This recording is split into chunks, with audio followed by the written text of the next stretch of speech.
سرکار دو عالم صلی اللہ علیہ وسلم نے ارشاد فرمایا ان ارباز ابن ساریہ رضی اللہ تعالیٰ عنہ قال قال رسول اللہ صلی اللہ علیہ وسلم انی عبداللہ، میں اللہ کا بندہ ہوں، وانا خاتم النبیین، میں اللہ کا آخری نبی ہوں، وابی منجدر فی تینہ، میں اس وقت تھا جب میرے باپ آدم کا خمیر گوندا جا رہا تھا، میں اس وقت تھا جب میرے والد آدم کا خمیر گوندا جا رہا تھا۔ اب آپ دیکھیں اس حدیث پاک جو بخاری مسلم کی شرط پر ہے، یہ کوئی مفہوم، یہ کوئی استعارہ، ایک حقیقت ذکر کی جا رہی ہے۔ فرمایا میں اس وقت تھا جب میرے والد کا، ابی کا، حضرت آدم کا خمیر گوندا جا رہا تھا۔ اب جامع ترمذی کی حدیث کے ساتھ ملا لیں جو امام بخاری کے شاگرد ہیں، کیونکہ یہ حدیث بھی بخاری مسلم کی شرط پر ہی ہے جی۔ امام بخاری نے طوالت کی وجہ سے حدیث کو نہیں لیا، امام حاکم نے لے لیا، تو امام ترمذی نے جو حدیث حضرت ابو ہریرہ سے لی اس میں بھی یہ موجود ہے، متى وجبت لك النبوۃ یا رسول اللہ، حضور آپ نبی کب بنائے گئے؟ واہ، فرمایا وآدم بین الروح والجسد، آدم علیہ السلام روح اور بدن کے درمیان تھے۔ اور اس حدیث میں بھی آدم علیہ السلام گویا کہ آپ کا خمیر بدن گوندا جا رہا تھا۔ تو اب آپ دیکھیں حضور فرماتے ہیں میں اس وقت تھا، مجھے نبوت مل گئی تھی۔ تو نبوت فرع ہے، صفت ہے، اس کے لیے ضرورت ہے کہ جو حقیقت موجود ہو تو اس کی طرف یہ نبوت جائے۔ کیا بات ہے، واہ واہ واہ۔ تو یہ جو اہل سنت و جماعت کا عقیدہ ہے کہ حضور سید عالم کی حقیقت نور ہے، یہ منصوص ہے۔ آپ اپنی عقلیات پر کیوں سوچتے ہیں؟ آپ اس کو عقلیات میں کیوں لیتے ہیں؟ دیکھیں حضرت آدم ابو البشر ہیں، بشریت کی ابتدا اس عالم رنگ و آب و گل میں اور رنگ و بو کے اندر، زمین و آسمان میں، زمین پر جو انسانوں کی تخلیق کا سلسلہ شروع ہوا وہ حضرت آدم سے ہوا۔ اور حضور کی یہ دونوں حدیثیں جو صحیح سند سے ہے، حضرت امام ترمذی والی حدیث حدیث حسن ہے، اور لوگ جانتے ہیں کہ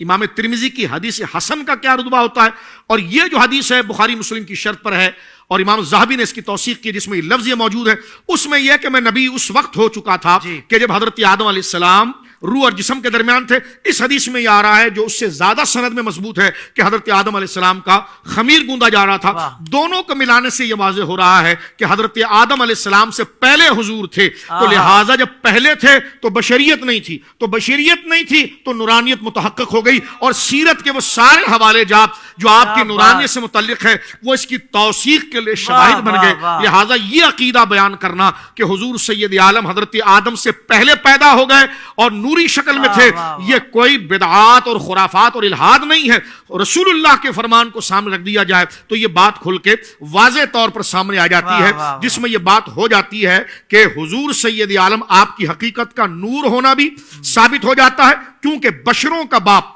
بعد میں پیدا ہوا اور حضرت سید عالم پہلے موجود تھے، تو آپ کی موجودگی یقیناً بشریت والی نہیں ہو سکتی، وہ نورانیت والی ہے، اور وہ حقیقت تھی جس کے ساتھ یہ صفت نبوت جڑی ہوئی تھی۔ اس لیے یہ بات کر کہ یہ حضور علیہ الصلوۃ والسلام اگر اس وقت خاتم النبیین ہو گئے تھے تو پھر یہ بعد میں خاتم النبیین کا کیا سوال؟ تو اس پر کئی علماء نے بات کی ہے، اور اشرف علی صاحب نے بھی یہ بات یہاں پر کی ہے، اور وہ کہتے ہیں، اور ٹھیک بات کرتے ہیں امت کے تسلسل کو، کہتے ہیں یہاں بات ہو رہی ہے ثبوت کی، اور 40 سال کی عمر میں ظہور۔ جیسے ایک شخصیت کو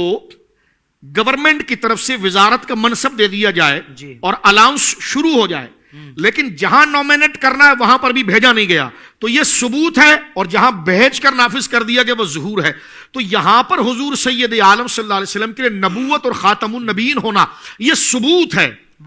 یہ ثبوت ہے۔ اور پھر 40 سال کی عمر میں پھر آپ کی زبان مبارک سے رسالت و نبوت کا اعلان اور ختم نبوت کا اعلان اس زمین پر کرانا، یہ اس کا ظہور ہے، یہ اس کا ظہور کا وقت ہے، اور وہ ثبوت کا وقت ہے،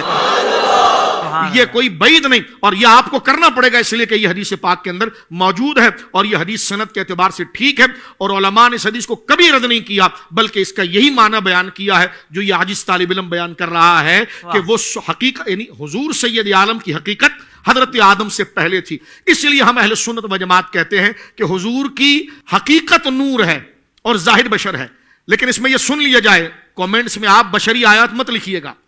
کیونکہ ہم بشریت کے منکر کب ہیں؟ ہم تو ہماری کتاب فتح رضویہ شریف، بہار شریعت، دیگر ساری کتاب، ہم بشریت کی بھی حقیقت انبیاء کے لیے مانتے ہیں اور نبوت کی بھی مانتے ہیں۔ اگر آپ نیچے کومنٹس میں آ کر بشری انبیاء کے بشر ہونے سے متعلق آیات پڑھیں گے تو وہ ہماری تقریر کا جواب نہیں ہوگا، اس لیے کہ ہم اس کے منکر کب ہیں؟ آپ آئیے نورانیت کے خلاف کوئی بات کیجئے، جو دلائل ہم نے آپ کے سامنے پڑھے ہیں تو بشریت کو تو ہم تسلیم کرتے ہیں، جب یہ مسلمات ہیں تو اس پر دلائل نہیں پیش کیے جائیں گے، نفی نورانیت پر پیش کی جائے گی، تو ہمت ہے تو آئیے نبی کو غیر نور ثابت کیجئے۔ نبی کو اگر غیر نور ثابت کر دیں گے تو وہی کا تحمل کیسا رہے گا، صفات میں عالی کیسے ہوں گے، یہ شان و قدرت کیسی رہے گی، یہ مقام یا احادیث کہاں پر جائے گی؟ تو لہٰذا یہ موضوع جنگ و جدال و مناظرے کا نہیں ہے، یہ حضور کی شان و عظمت کا موضوع ہے، اس کو ہر امتی کو صمیم قلب کے ساتھ فرمان شریعت کے مطابق میں اس کو قبول کر لینا چاہیے۔ واہ واہ واہ، سبحان اللہ سبحان اللہ سبحان اللہ۔